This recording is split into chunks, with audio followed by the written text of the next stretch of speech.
moyenne. Aujourd'hui, on va faire la grande pérenne qui veut faire. Donc, on va faire une galette de pommes de terre. Pour ça, 500 g de pommes de terre, du sel, du poivre, une bonne cuillère de fécule, 2 œufs, un oignon, une échalote, de l'ail. Ici, j'ai déjà préparé du persil frais, du persil plat et du persil frisé et un peu de ciboulette. Allez, on met l'ail. On va aller très vite. On met les oignons et l'échalote. Tout ça, on mixe.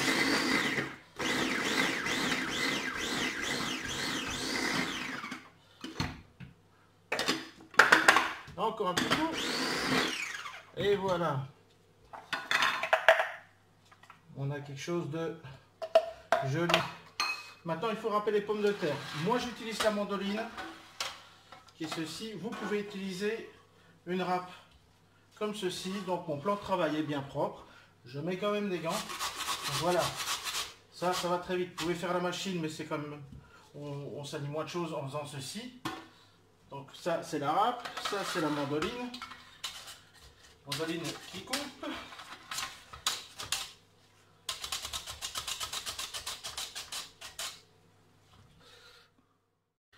Voilà, tout est râpé.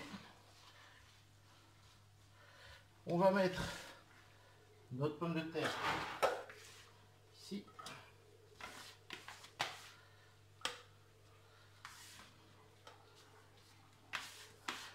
Voici.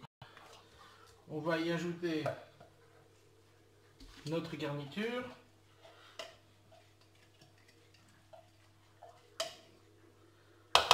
Pour ne rien perdre, on va y mélanger nos œufs directs.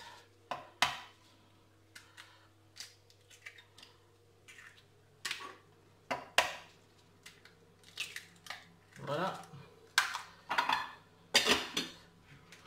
Comme ça, nos œufs sont bien mixés.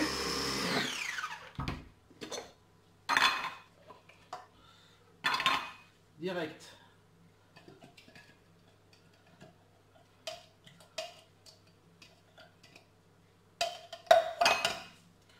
Alors, on va saler.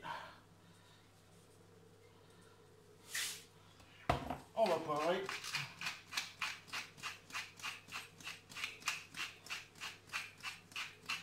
Et la fécule.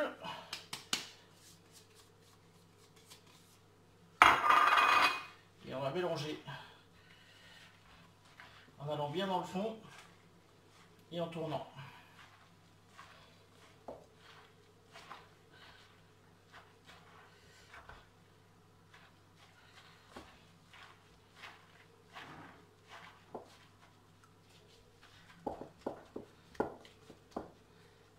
Voilà.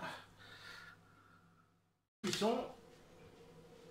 Un bon morceau de salon, c'est ce qu'il y a de mieux. Et on démarre, on fait chauffer notre poêle. On peut la chauffer à fond là. Le sablon bien chaud, on diminue un tout petit peu la poêle. On remélange dans nos grandes pérelles et on va les former.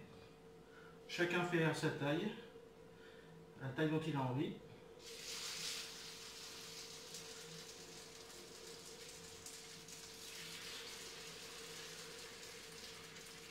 Ici, la pomme de terre a craché un peu son amidon, donc ça va être sympa. J'ai préparé un plat avec du papier absorbant.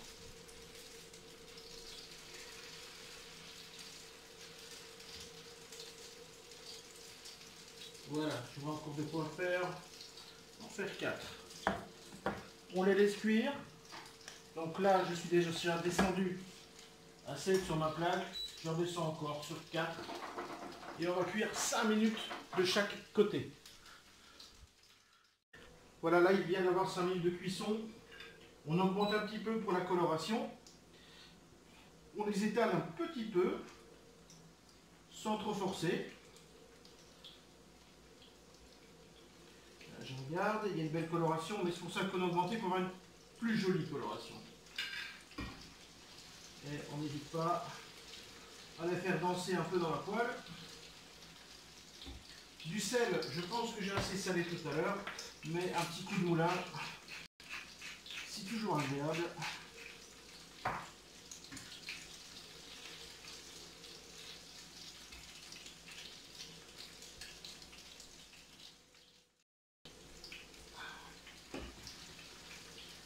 Voilà, là vous gérez votre cuisson. Hein. Alors 10 minutes, je pense que là, ça se retourne facilement. On a déjà une belle coloration.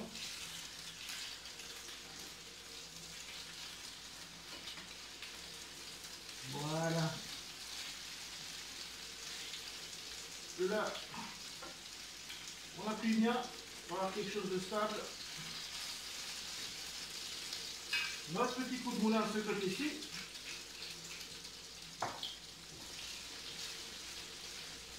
Vous voyez, c'est joli. Et là, c'est parti. On va laisser encore cuire 5 minutes. Je mets sur 7.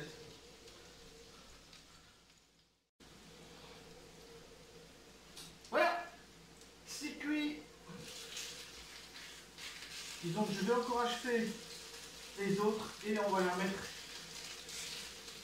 quelques minutes à 160 degrés au four qui va chauffer. Voilà. Là, je les enlève sur mon papier absorbant.